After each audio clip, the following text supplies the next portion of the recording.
Hello students, मैं RP Verma. Indian constitution का जो आर्टिकल 19(1)(a है वो हमें freedom of speech and expression की गारंटी देता है। आर्टिकल 19(1) ये कहता है कि आप अपने इमोशंस, अपनी फीलिंग्स जो आपके मन में बात आ रही है, आप उसको एक्सप्रेसली इम्प्लाइडली शो कर सकते हैं। ये एक फंडामेंटल राइट है। अब आप अपनी उस बात को, अपने उस फेथ को अगर कम्युनिकेट करना चाहते हैं किसी स्पीच के थ्रू, डांस के थ्रू, या कहीं चुप रहकर, या किसी मूवी के थ्रू, या किसी सॉन्ग के थ्रू, तो हर किसी भी तरीके से अगर आप उसे एक्सप्रेस करना चाहते हैं तो ये आपका एक फंडामेंटल राइट है। न्यूज़पेपर के थ्रू आप आर्टिकल्स के में अपनी बात एक्सप्रेस कर रहे हैं, ये आपका एक फंडामेंटल राइट है। तो देखिए बच्चों, बहुत सारे ऐसे तरीके हैं जब हम अपनी बात दूसरों तक पहुंचाते हैं, तो ये एक कॉन्स्टिट्यूशनल गारंटी है। अब हम बात कर रहे हैं उन लोगों की जिन्होंने छोटी छोटी वीडियोस बनाकर, छोटी छोटी वीडियोस क्लिप्स बनाकर अपने इमोशंस दूसरों तक पहुंचाए, लोगों को हंसाया, लोगों को रुलाया, लोगों में क्यूरियोसिटी क्रिएट की। हाँ जी, मैं बात कर रहा हूं टिकटॉक मेकर्स की। कितनी अच्छी प्यारी प्यारी वीडियोस आप लोगों ने बनाई, लेकिन गवर्नमेंट ने एक झटके में आपके इन इमोशंस पे ट्रैक्टर चला दिया। अब क्वेश्चन बच्चों हमारे सामने ये है कि क्या गवर्नमेंट को ये पावर है? क्या आप लोगों का टिकटॉक बनाना या इस तरह से किसी और ऐप के थ्रू अपने एक्सप्रेशंस शो करना अनकॉन्स्टिट्यूशनल है? तो क्यों ऐसा हुआ कि गवर्नमेंट ने इस तरह की ऐप्स पे बैन लगा दिया? ये क्वेश्चन हमारे मन में ज़रूर आता है। बहुत सारे लोग इससे खुश हैं, कुछ हो सकता है कि दुखी भी हों। चलिए हम आज बात करते हैं कि क्या गवर्नमेंट के पास ऐसी पावर है कि वो इस तरह की ऐप्स पे कंट्रोल कर सकती है, उन पे बैन लगा सकती है। इस बात को समझने के लिए देखिए, यहाँ पे बीइंग ए लॉ स्टूडेंट, मैं लॉ के दायरे में बात करूँगा। मैं यहाँ पे आर्टिकल 19(1)(a) का फ़ायदा उठाकर अपने एक्सप्रेशंस आप तक नहीं पहुँचा रहा, मैं सिर्फ लॉ के दायरे में रहते हुए आपसे बात कर रहा हूँ। 1916 के अंदर 1916 में लॉर्ड हल्सबरी के सामने एक बड़ा अजीब सा मामला आया। कुछ लोग चिल्ला चिल्ला के एक कंपनी को एनिमी कंपनी बोल रहे थे। अब लॉर्ड हल्सबरी जो है, उन्होंने सोचा कि यार कंपनी तो एक आर्टिफिशियल पर्सन होती है, वो फ्रेंड या एनिमी कैसे हो सकती है? लेकिन कहीं ना कहीं कोई ना कोई पॉइंट ज़रूर है। उन्होंने मामले के फैक्ट्स देखे। फैक्ट्स कुछ इस तरह के थे बच्चों कि एक जर्मनी कंपनी जो है, जिसका टायर मैन्युफैक्चरिंग का बिजनेस था, उसने टायर बेचने के पर्पज से अपनी एक सब्सिडियरी कंपनी इंग्लैंड में इस्टेब्लिश कर दी, और इंग्लैंड के अंदर भी कुछ शेयर होल्डर्स, इन्वेस्टर्स क्रिएट किए। इन बिटवीन क्या होता है कि फर्स्ट वर्ल्ड वॉर शुरू हो गया। और इंग्लैंड वालों को एक बात समझ में आ गई कि जर्मनी जो है वो उनका सबसे बड़ा शत्रु है, एनिमी है। तो वो हर उस चीज से नफरत करने लगे जो जर्मनियों से रिलेटेड थी। अब यही रीजन था कि जर्मनी कंपनी ने ये इंग्लैंड में जो अपनी सब्सिडरी कंपनी क्रिएट की थी, लोगों ने इसको भी एनिमी कंपनी कहना शुरू कर दिया। और जिन लोगों ने इस कंपनी में अपना पैसा इन्वेस्ट किया था, वो पैसा उन्होंने वापस मांगना शुरू कर दिया। तो इस तरह से कुछ लेन देन को लेके इस इंग्लैंड में स्टैब्लिश्ड कंपनी और जो अंग्रेज थे, इंग्लिश इन्वेस्टर्स थे, उनके बीच में एक डिस्प्यूट अराइज हो गया। ये मामला लॉर्ड हल्सबरी तक आया। लॉर्ड हल्सबरी ने फर्स्ट इंस्टेंस में तो यही बात कही भी कंपनी एक आर्टिफिशियल पर्सन है, ये किसी की फ्रेंड या एनिमी नहीं हो सकती। भी कंपनी इंग्लैंड में स्टैब्लिश है, इंग्लैंड की सिटीजन, इंग्लैंड की नेशनलिटी है, यानी कि कंपनी की जो राष्ट्रीयता है वो इंग्लिश है, लेकिन उसके बावजूद भी लोग जो है उसको एनिमी कंपनी कह के बुला रहे हैं। सारी बात समझ में आई लॉर्ड हल्सबरी को। अब बात समझ में क्या आई? बात समझ में ये आई कि जब लिफ्टिंग ऑफ कॉर्पोरेट वेल किया गया, जब तह तक पहुंचा गया, तो पता लगा कि ये जो इंग्लैंड में एस्टैब्लिश्ड कंपनी है, इस कंपनी का सिर्फ एक शेयर होल्डर ही ब्रिटेन का था, बाकी सारे शेयर होल्डर्स आपके जर्मनी के थे। इसका मतलब यहां इंग्लैंड में जितनी भी ये कंपनी अर्निंग कर रही है, कमाई कर रही है, वो सारी की सारी कमाई कहां जा रही है? जर्मनी में जा रही है।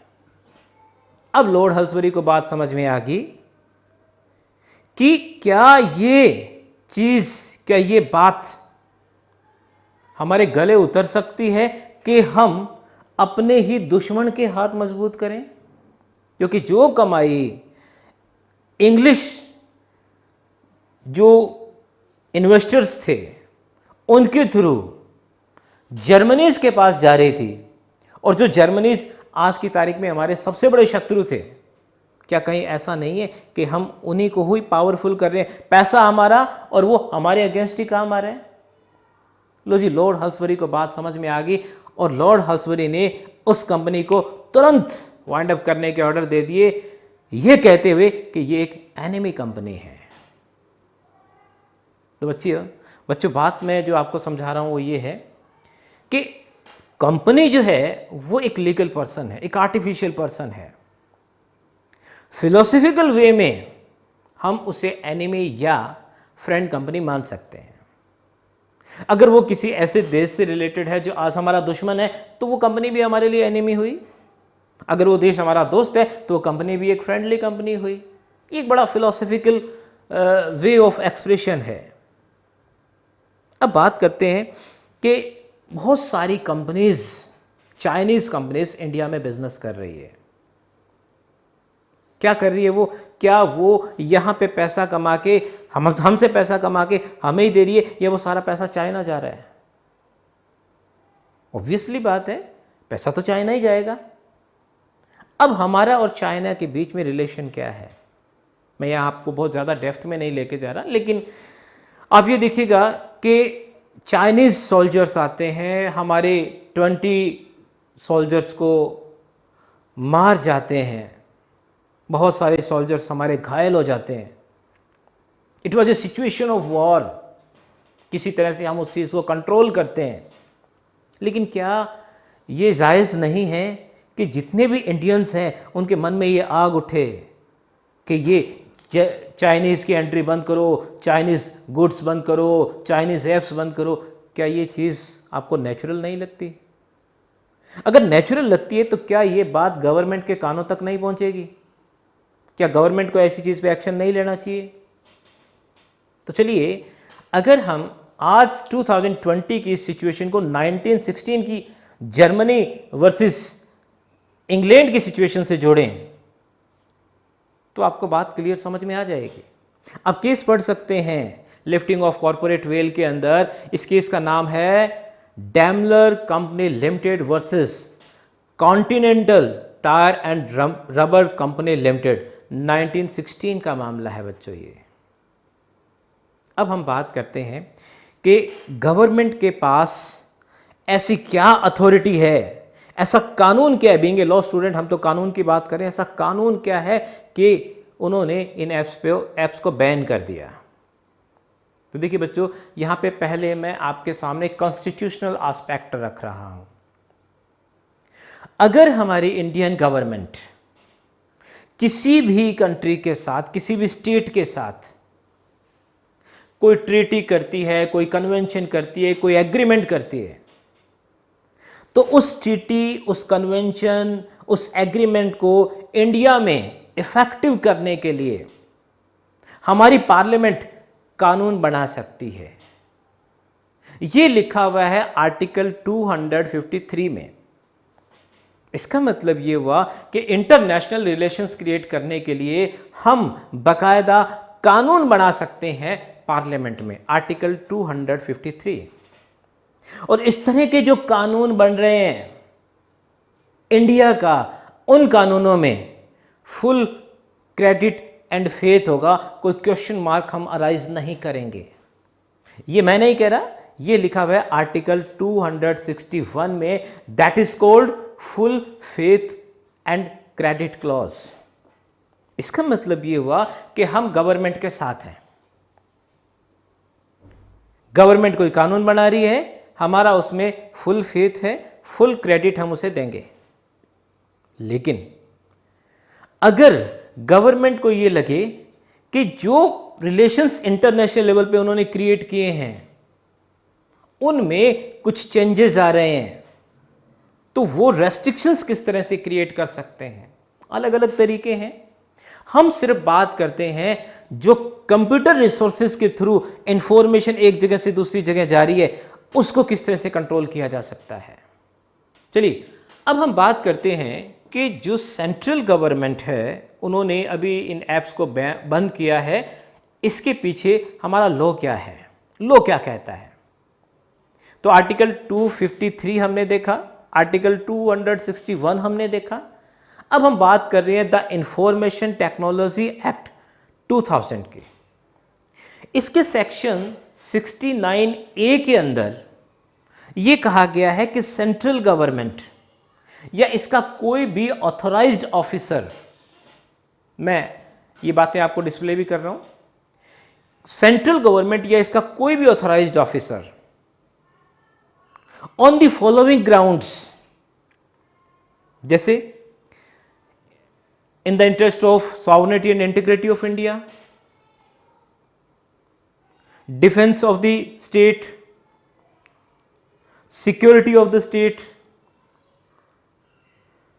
to maintain friendly relationship with foreign states, public order, and to prevent any cognizable offense relating to the above grounds।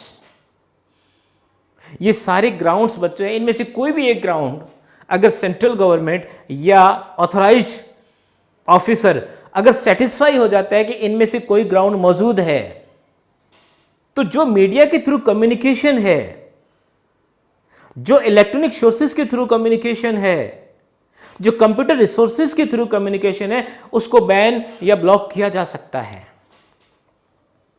आप देखिएगा जम्मू कश्मीर में जब कोई प्रॉब्लम होती है तो हमारा इंटरनेट बंद हो जाता है, पर्टिकुलर किसी स्टेट में कोई प्रॉब्लम होती है तो इंटरनेट बंद हो जाता है। तो इसका मतलब ये हुआ कि अगर इनमें से किसी ग्राउंड पे जहां पे सिक्योरिटी का खतरा हो, जहां पे डिफेंस कोई प्रॉब्लम हो, जहां पे हमारी इंटीग्रिटी, हमारी यूनिटी को कोई खतरा हो, या हमें लग रहा है कि ऐसा कोई कॉग्निजेबल ऑफेंस हो सकता है, तो ऐसी सिचुएशन में हम यानी कि हमारी गवर्नमेंट या ऐसा ऑथराइज्ड ऑफिसर डायरेक्शंस दे सकता है। किस चीज़ की डायरेक्शंस?